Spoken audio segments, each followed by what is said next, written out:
Артем уже неделю не мог нормально дышать. В носу все время что-то щекотало, вызывая приступы чихания. Это было мучительно и раздражало его с каждым днем все больше.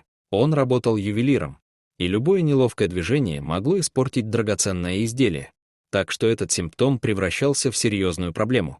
Каждая деталь его работы требовала предельной точности, а постоянные чихания сбивали концентрацию и грозили повредить дорогостоящие украшения. Артем пытался игнорировать неприятные ощущения, но они становились все сильнее, мешая ему сосредоточиться.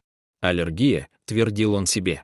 Но таблетки не помогали. Наконец, когда он чуть не уронил дорогое кольцо, покрытое мельчайшими бриллиантами, Артем сдался и отправился к врачу.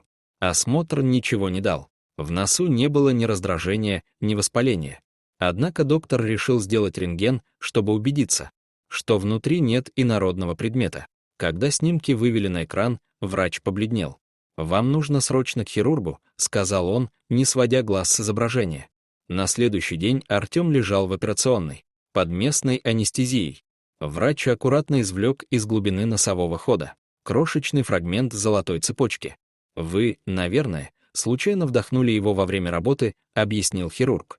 Артем смотрел на крохотное звено цепи и не мог поверить. Он работал с ювелиркой почти 10 лет и всегда был аккуратен. Но самым странным оказалось то, что цепочку он не помнил. «Я с таким дизайном не работал», — пробормотал он.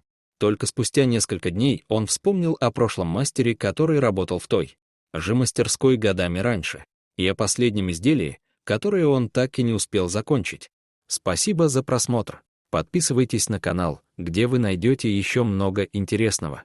А также ставьте лайки и пишите комментарии, что думаете насчет этой истории.